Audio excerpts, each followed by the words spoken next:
नमस्कार दोस्तों, आपका अपना चैनल हिंदी जंक्शन पर स्वागत है। मैं परवेश कुमार सिन्हा आज फिर आपके लिए एक महत्वपूर्ण वीडियो लेकर उपस्थित हुआ हूं। तो अगर चैनल पे आप नए हैं तो सब्सक्राइब कर दें और दोस्तों में शेयर करना ना भूलें। दोस्तों, आज का जो वीडियो है वो टीजीटी से संबंधित है, क्योंकि पीजीटी को हम लोग देख रहे थे, लेकिन प्रश्न पत्रों को देखने से हमें पता चला है कि 6 से लेकर 12 तक सभी का सिलेबस लगभग सेम है। कहीं कहीं एक दो टॉपिक जो है प्रश्न के अनुसार ज़्यादा पूछा गया है, तो उसको हम लोग जो है अलग से देख लेंगे। बाकी जो है 6 से लेकर 12 तक सारे जो टॉपिक है एक ही पढ़नी है, क्योंकि जो टीजीटी का प्रश्न पत्र है वो मेरे पास है, उसके प्रश्नों से हम समझ सकते हैं। तो आज हम उसी को समझेंगे और जो प्रीवियस ईयर या पिछले साल जो पूछा गया है पिछले बार बीपीएससी में प्रश्न हिंदी से, उसको भी हम लोग देखेंगे। तो इस वीडियो में हम लोग उसी को देखने वाले हैं।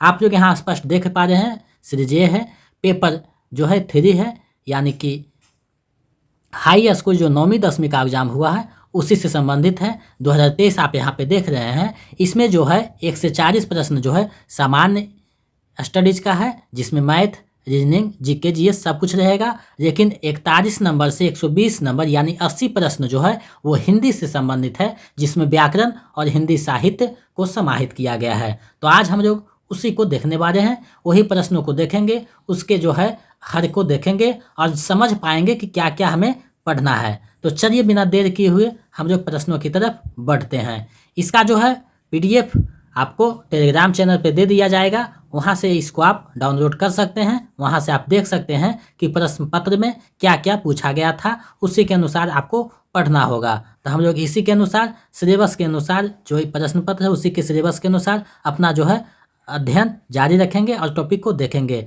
हम लोग जो अभी तक टॉपिक 5 पढ़े हैं वो सारे के सारे जो है टीजीटी में भी वहीं से प्रश्न पूछे गए हैं। तो आपको जो है जो पीजीटी के लिए पढ़ाया गया है वही जो है टीजीटी और 6 से 8 में भी पढ़नी है। तो आपको इसमें जो है थंबनेल जो पीजीटी का लगाया गया था उसको हम चेंज कर देंगे, और जो मटेरियल वहाँ दिया गया है उसी से इसमें भी प्रश्न पूछा गया है। आप यहाँ स्पष्ट देख सकते हैं, देख रहे हैं आप। पार्ट 2 है जो हिंदी है, पार्ट 2 यानी इसका जो है प्रश्न पत्र पार्ट 2 में हिंदी है, जो 41 नंबर से आरंभ होता है। तो हम लोग प्रश्नों को पढ़ते हैं और देखते हैं। 41वां प्रश्न है, राजस्थानी भाषा का उद्भव अपभ्रंश के किस क्षेत्रीय रूप से हुआ है। इसको हम लोग जो है हिंदी भाषा के उपभाषा, बोली आदि में पढ़े हैं, तो वहाँ से ये डायरेक्ट प्रश्न पूछा गया है। तो इसका जो है सही आंसर विकल्प बी हो जाएगा, सौरसेनी अपभ्रंश से हुआ है। आगे हम लोग बढ़ते हैं। तो 45वां प्रश्न सीरियल बाय नहीं देखेंगे क्योंकि आगे पीछे है, तो हम लोग जो है दोनों तरफ से देखते जाएंगे। तो 45वां देखिए प्रश्न है, निम्नलिखित बोलियों को उनके क्षेत्र के साथ सुमेलित कीजिए। निम्नलिखित बोलियों को उनके क्षेत्र के साथ सुमेलित कीजिए।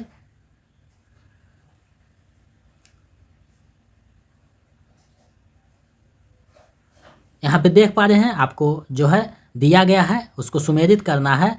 तो इसका जो सही आंसर है ई हो जाएगा, उपयुक्त में से कोई नहीं, क्योंकि ये सही मिलान नहीं किया गया है।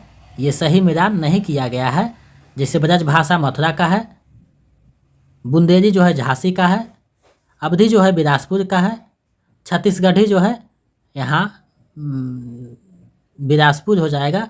इसका भी अवधी जो है इसका स्थान नहीं दिया है, इलाहाबाद में अवधी बोला जाता है, ये हो सकता है, लेकिन इसका विकल्प सही से नहीं बनाया गया है, इसलिए इनमें से कोई नहीं ये हो जाएगा। चलिए अब हम लोग आगे बढ़ते हैं। 22वां प्रश्न देखते हैं, राजभाषा आयोग के प्रथम अध्यक्ष कौन थे। ये आप जो पढ़े हैं राजभाषा आयोग के प्रथम अध्यक्ष कौन थे। तो इसका सही आंसर जो है विकल्प सी हो जाएगा, बीजी खेर थे, जो 1955 में राजभाषा आयोग बना था। चलिए आगे हम लोग बढ़ते हैं। 43वां प्रश्न है, निम्नलिखित में से कौन सी बोली पश्चिमी हिंदी की नहीं है। आपके पास 5 विकल्प है, सही विकल्प का चयन करना है। तो इसका जो सही आंसर हो जाएगा, उपयुक्त में से कोई नहीं हो जाएगा, क्योंकि तीनों के तीनों जो है पश्चिमी हिंदी के बोली हैं, तो ये उपयुक्त में से कोई नहीं हो जाएगा। अब 44वां प्रश्न देखते हैं, निम्नलिखित में से कौन सा क्षेत्र खड़ी बोली का नहीं है। निम्नलिखित में से कौन सा क्षेत्र खड़ी बोली का नहीं है, आपको बतानी है। इसमें जो है खड़ी बोली के क्षेत्र में हम लोग पढ़े हैं, तो इसका सही आंसर विकल्प सी हो जाएगा। बरेली में जो है खड़ी बोली नहीं बोला जाता है, 46वां प्रश्न देखिए है, हिंदी भाषा के विकास के लिए विशेष निर्देश भारत के संविधान के किस अनुच्छेद में है? आपको बताना है किस अनुच्छेद में है। तो विशेष जो निर्देश दिया गया है वो विकल्प ए यानी अनुच्छेद 351 में है। चलिए हम लोग आगे बढ़ते हैं। आप लोगों को जितना भी तैयारी किया जाएगा हम लोग जो है 6 से लेकर 12 तक की सारी तैयारी एक साथ करेंगे। एक दो टॉपिक एक्स्ट्रा पढ़नी है उसको हम बता देंगे किस में पढ़ना है। एक प्लेलिस्ट बना हुआ है जिसको हमने चेंज कर दिया है, 6 to 12 कर दिया है। वहीं से सारे चीज़ जो है 6 से लेकर 12 तक जो पढ़ने हैं सारे के सारे वहाँ उपलब्ध हैं, तो उसी से आप लोग देख लीजिएगा। 47वां प्रश्न है, अब तक की जानकारी के अनुसार हिंदी भाषा में हिंदी साहित्य के इतिहास लेखन का सबसे पहला प्रयास किस विद्वान का है? यानी हिंदी में सबसे प्रथम जो हिंदी साहित्य का इतिहास किसने लिखा आपको बतानी है। 5 विकल्प है आपके सामने, तो इसका सही आंसर जो है बी हो जाएगा, शिव सिंह सेंगर। उसके बाद और हम लोग आगे बढ़ते हैं। तो 50वां प्रश्न है, पंडित विश्वनाथ प्रसाद मिश्र ने उत्तर मध्यकाल को किस नाम से अभिहित किया है, यानी किस नाम से पुकारा है? ये प्रश्न जो है स्टेट में पूछा गया था। तो इसका जो सही आंसर है विकल्प ए हो जाएगा, श्रृंगारकार से बुलाया है। विश्वनाथ प्रसाद ने स्मृतिकार को श्रृंगारकार कहा है। चलिए नेक्स्ट प्रश्न देखते हैं। 48वां प्रश्न है, चित्तवृत्तियों की परंपरा को परखते हुए साहित्य परंपरा के साथ सामंजस्य दिखाना ही साहित्य का इतिहास कहलाता है। यह विचार किस विद्वान का है? आप लोग भली भांति जान रहे हैं ये किसका होना चाहिए। विकल्प आपके सामने, सही जवाब दीजिए। तो इसका जो सही आंसर हो जाएगा विकल्प हो जाएगा, रामचंद्र शुक्ल का कथन है, क्योंकि चित्तवृत्ति का बात वही करते हैं। शब्द से जो है लेखक को पकड़ना होगा, आलोचक को पकड़ना होगा। 51वां प्रश्न है, भारतीय पत्रकारिता का पितामह किसे माना जाता है? पत्रकारिता का पितामह किसे माना जाता है? आपके पास विकल्प हैं, सही विकल्प देना है। तो इसका जो सही हो जाएगा जेम्स हिक्की को जो है पत्रकारिता का पितामह माना जाता है। चलिए आगे हम लोग बढ़ते हैं, नेक्स्ट प्रश्न को देखते हैं। 49वां प्रश्न है, मिश्र बंधु द्वारा लिखित हिंदी नवरत्न में इनमें से किस कवि को स्थान नहीं मिला है? हिंदी नवरत्न में किस कवि को स्थान नहीं मिला है? आपको इसका जो है जवाब देना है। तो इसका सही आंसर विकल्प सी हो जाएगा, मलिक मोहम्मद जायसी को स्थान नहीं मिला है। 52वां प्रश्न देखते हैं। तात्पर्य यह है कि छायावाद जिस आकांक्षा का परिणाम था उसका लक्ष्य केवल अभिव्यंजना की रोचक प्रणाली का विकास था। छायावाद के संबंध में यह विचार किसका है? छायावाद के संबंध में यह विचार किसका है आपको देना है जवाब। तो इसका सही हो जाएगा विकल्प सी, रामचंद्र शुक्ल का है। आप लोग जो है विकल्प जितना सारे जो विचार दिए गए हैं ज़्यादातर रामचंद्र शुक्ल के पूछे जाते हैं, तो आप लोग रामचंद्र शुक्ल के विचारों को अच्छे से देख लीजिएगा। हम लोग जो है तैयारी में इनको देखेंगे। 53वां प्रश्न है, इनमें से किस जैन कवि को अपभ्रंश का वाल्मीकि कहा जाता है? अपभ्रंश का वाल्मीकि किन्हें कहा जाता है? आप इसका सही जवाब दीजिएगा। तो इसका जो है वीडियो में बताया गया था आदिकाल में, स्वयंभू को जो है अपभ्रंश का वाल्मीकि कहा जाता है। 55 नंबर प्रश्न हम लोग देखते हैं। प्रगतिवाद केवल साम्यवादी मार्ग को ही अपनाने के लिए विवश है, जबकि प्रगतिशील किसी भी वाद विशेष से आबद्ध नहीं होता है। यह विचार किस विद्वान का है? 55 नंबर का सही विकल्प क्या होगा आपको जो है देना है जवाब। तो इसका सही हो जाएगा गणपति चंद्र गुप्त का ये विचार है। चलिए हम लोग आगे बढ़ते हैं।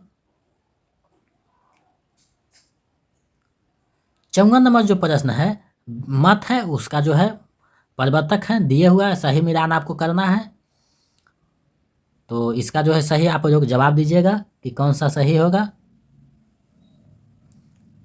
तो इसका जो है उपयुक्त में से कोई नहीं हो जाएगा इसका, क्योंकि सही मिलान नहीं किया हुआ है। यहाँ जो है सही मिलान नहीं किया हुआ है,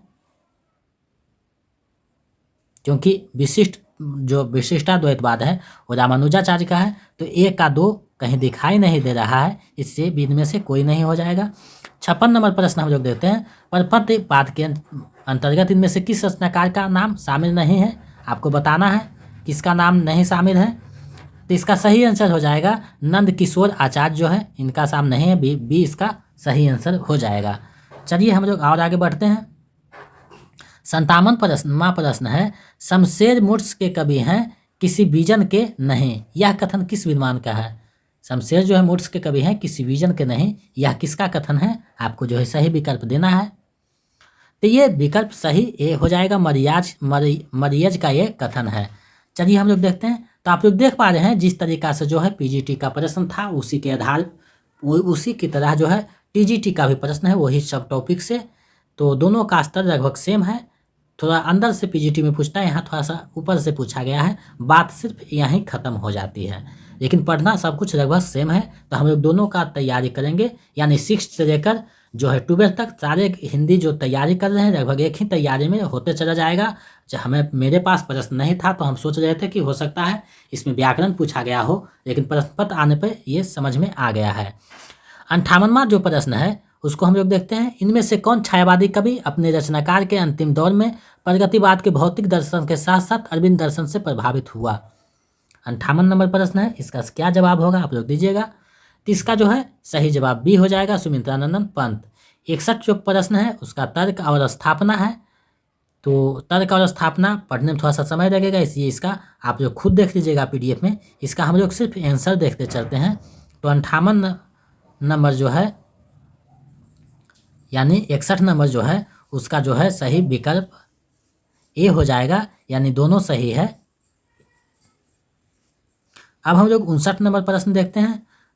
भूरी कहत नवरस सुकवि सकल मूल सिंगार, यह विचार रीतिकार के किस आचार्य का है? 59 नंबर प्रश्न का क्या सही होगा आप लोग बताइए इसका। तो इसका हो जाएगा इनमें से कोई नहीं, क्योंकि जिसका है वो नाम नहीं दिया गया है उनको।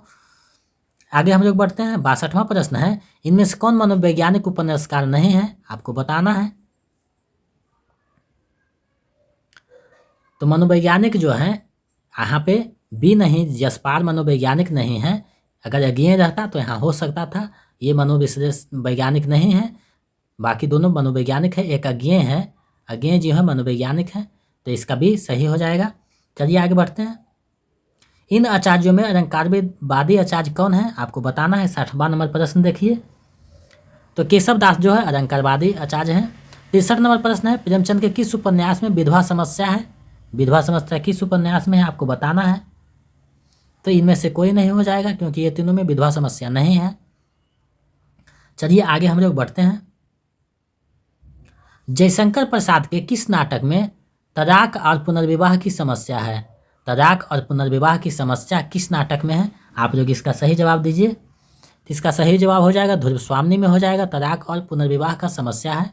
67 नंबर प्रश्न, मोहन राकेश के किस नाटक में टूटते पारिवारिक मूल्यों का चित्रण किया गया है?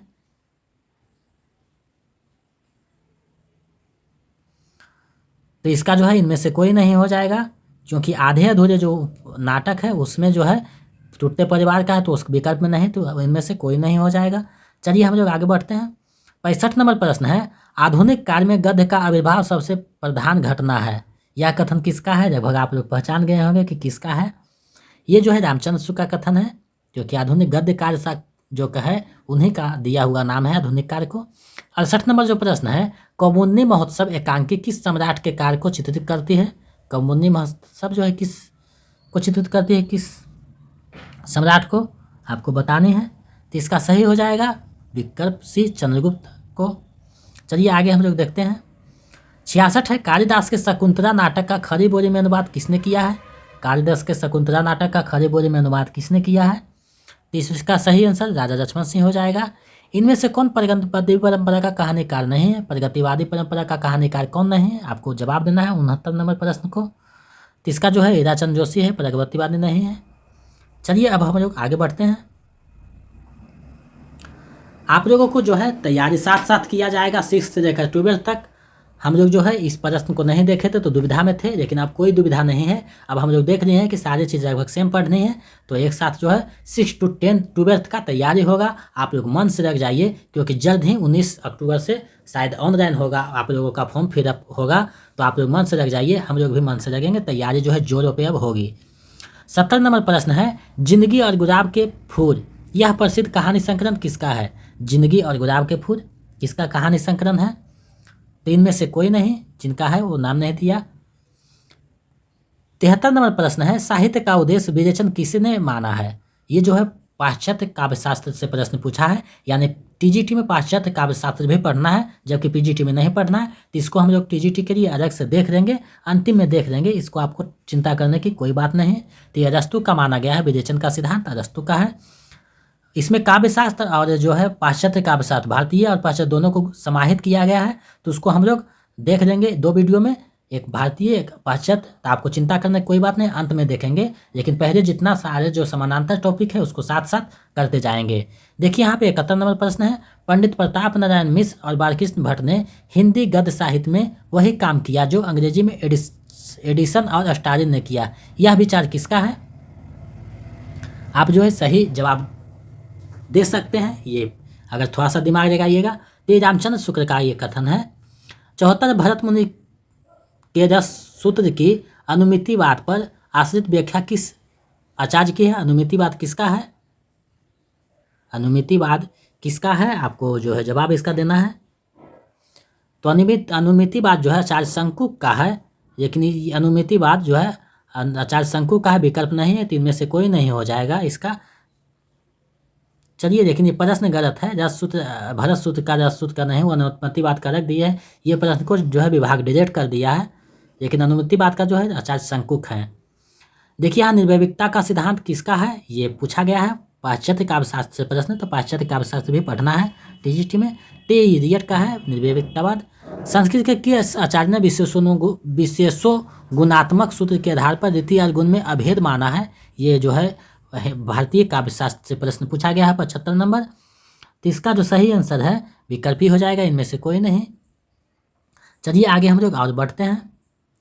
76 नंबर प्रश्न है, डॉक्टर नामवर सिंह को उनकी किस आलोचना कृति पर साहित्य अकादमी पुरस्कार मिला है? 76 नंबर प्रश्न है। तो इसका सही हो जाएगा कविता के नए प्रतिमान। क्रोचे के अभिव्यंजनावाद को वक्रोक्ति सिद्धांत का विदायती संस्मरण किसने कहा है? ये किसका जो है कथन है, आपको बताना है 78 नंबर प्रश्न का। 3 में से कोई नहीं हो जाएगा, क्योंकि जो बोले उसका नाम नहीं यहाँ पे है। 77 नंबर जो है मिलान करना है, जो है संप्रदाय है उसके जो है मिलान करने के लिए दिया है कि कौन सा संप्रदाय किसका है। तो इसका सही आंसर विकल्प बी हो जाएगा। एक का फोर यानी भरत का भरत सूत्र है, रीति का जो है वामन हो जाएंगे, आनंद वर्धन जो है धोनी का हो जाएंगे, कुंतक वक्रोक्ति का हो जाएगा। तो इस तरीका से मिलान हो गया। 79 नंबर प्रश्न जो है, स्त्री विमर्श पर आधारित तबदीर निगाहें किस लेखिका की कृति है? तबदीर निगाहें जो है किस लेखिका की कृति है, आपको बताना है। 79 नंबर प्रश्न। तो इसका जो है सही आंसर मैत्रेयी पुष्पा हो जाएगा, विकल्प भी सही हो जाएगा। चलिए आगे हम लोग बढ़ते हैं। 80 नंबर प्रश्न है, दलित साहित्य का सौंदर्य शास्त्र नामक कृति किसका है? दलित साहित्य का सौंदर्य शास्त्र किसका है, ये आपको जवाब देना है। तो ये ओम प्रकाश वाल्मीकि का आलोचनात्मक ग्रंथ है। चलिए आगे हम लोग बढ़ते हैं। तो यहाँ जो है आदिवासी विमर्श को भी समाहित किया है, इसको भी हम लोग देखेंगे। आदिवासी विमर्श पर आधारित आदिवासियों का संसार नामक पुस्तक के लेखक कौन है? 81 नंबर प्रश्न देखिए, इसका सही जवाब क्या होगा आप लोग बताइए। तो इसका इनमें से कोई नहीं हो जाएगा। 84 नंबर प्रश्न है, रासो ग्रंथ छंदों का अजायब घर है, ये किसका है? कौन से ग्रंथ को जो कहा गया है छंदों का अजायब घर? तो पृथ्वीराज रासो हो जाएगा, विकल्प भी सही हो जाएगा। चलिए आगे हम लोग बढ़ते हैं। 82 नंबर प्रश्न है, संदेश यहाँ मैं नहीं स्वर्ग का लाया, इस भूतल को ही स्वर्ग बनाने आया, ये पंक्ति किसका है आपको बतानी है। तो ये पंक्ति जो है इनमें से कोई नहीं हो जाएगा, क्योंकि ये मैथिली शरण गुप्त का पंक्ति है, लेकिन वो विकल्प नहीं है। चलिए 85 नंबर है, कबीरवाद के जो है उलटवादियों के विशेषज्ञ माने जाते हैं, इससे पहले उलटवादियाँ किस साहित्य में दिखाई पड़ता है? आपको पता होगा इसका सही विकल्प, क्योंकि आप लोग इसको पढ़े हैं। तो सिद्ध साहित्य में उलटवासियों का प्रयोग हुआ है। चलिए आगे हम लोग बढ़ते हैं। आज जो है प्रश्न टीजीटी का हो रहा है, आप लोग जो है इसका पीडीएफ टेलीग्राम पे चैनल पे पा सकते हैं, जिसका लिंक वीडियो के डिस्क्रिप्शन में दिया गया है, वहाँ से डिस्क्रिप्शन में ज्वाइन कर सकते हैं टेलीग्राम चैनल को। आप इसका पीडीएफ वहाँ दिया जाएगा, आप लोग वहाँ से देख सकते हैं। रामधारी सिंह दिनकर पुरस्कृत भारतीय ज्ञानपीठ पुरस्कार जो है किस कृति पे मिला है? आपको पता होगा, ये उर्वशी के लिए मिला है। मैथिली शरण को राष्ट्रकवि की उपाधि किसने दी है? आपको ये पता होना चाहिए। इसका जो है सही आंसर विकल्प यानी महात्मा गांधी हो जाएगा। चलिए आगे हम लोग बढ़ते हैं। 87 है, मिलान करने वाला प्रश्न है, कौन किसका होगा? इसका आप लोग सही से मिलान कीजिएगा। तो इसका जो है बी सही हो जाएगा, यानी ए का 4 आकार और उसके बाद नागार्जुन का है, गीत फरोश भवानी प्रसाद का है, ब्रह्मराशन मुक्तिबोध का है, कारगिल और अज्ञे का है। इस तरीका से मिलान कमलेश्वर द्वारा रचित कौन सा नहीं है? 79 नंबर जो प्रश्न है, 89 नंबर उसका जो है ए हो जाएगा। एक और जिंदगी जो है कमलेश्वर का नहीं है, बाकी दोनों कमलेश्वर का है। चलिए आगे हम लोग बढ़ते हैं। देखिए यहाँ अंदर से प्रश्न, चंद्रगुप्त में जो है नाटक में दृश्यों की कुछ संख्या कितनी है, ये पूछा गया है प्रश्न। तो ये 44 दृश्य है। आपको जो है चंद्रगुप्त नाटक में हम पढ़ाए थे स्टेट में, तो ये 44 दृश्य हैं वहाँ उसमें। चलिए आगे हम लोग बढ़ते हैं। 88 नंबर प्रश्न है, एक आदमी रोटी बेलता है, एक आदमी रोटी खाता है, एक तीसरा आदमी है जो ना रोटी बेलता है ना रोटी खाता है, वो रोटी से खेलता है। ये किसका है? आपको जवाब देना है ये किसकी पंक्ति है, किस पुस्तक से दिया गया है, किस जो है कहाँ कविता से ये उद्धृत किया गया है। 88 नंबर प्रश्न है। तो इनमें से कोई नहीं हो जाएगा, क्योंकि रोटी और संसद जो है वहाँ से दिया गया है, ये विकल्प नहीं है। शेखर एफ जिगनू उपन्यास के नायक कौन है? तो उसमें जो उसका चरित्र कैसा है, तो जो है आपको जवाब देना है वो किस कैसा है। तो ये इनमें से कोई नहीं, क्योंकि उसका जो है मनोविश्लेषणात्मक उसका भाव है, तो हाँ ये विकल्प नहीं है, तो हो जाएगा। चलिए आगे देखते हैं। एक आया है 92 नंबर पर, महामाया हजारी प्रसाद द्विवेदी के किस उपन्यास की पात्र है? ये बहुत प्रसिद्ध उपन्यास है उनका, उसी का पात्र है। बाण भट्ट के आत्मकथा में जो है नवनिया महामाया ये सब उसी का पात्र है। 95 नंबर है, प्रजातंत्र और लोकतंत्र के नाम पर हमारे चारों ओर फलने फूलने वाली राजनीतिक संस्कृति के प्रतिनिधि पात्र वैद्य जी किस उपन्यास की सृष्टि है? ये आपको बताना है किस उपन्यास का ये है। तो ये इनमें से कोई नहीं हो जाएगा, क्योंकि विकल्प में नहीं है। देखिए आगे का ग्रेगरिन कहानी का जो है दिया है, ग्रेगरिन कहानी के लेखक कौन है? तो ये विकल्प जो है आपका इनमें से कोई नहीं, क्योंकि ये का कहानी है। अमृता नागर का कौन सा सूरदास पर आधारित है? तो खंजन नयन जो है सूरदास के जीवन पर आधारित है, इसका हो जाएगा। चलिए आगे हम लोग बढ़ते हैं। 94 नंबर जो प्रश्न है, बहुत कम कहानी लिखकर भी सर्वाधिक लोकप्रियता प्राप्त करने वाले कौन है? आपको ये पता होगा, क्योंकि इसके कहानी को आप लोग स्टेट में पढ़े हैं। यानी चंद्र शर्मा गुलेरी मात्र 3 से 5 कहानी लिखे हैं और उसी में उसकी प्रसिद्धि प्राप्त हुई है।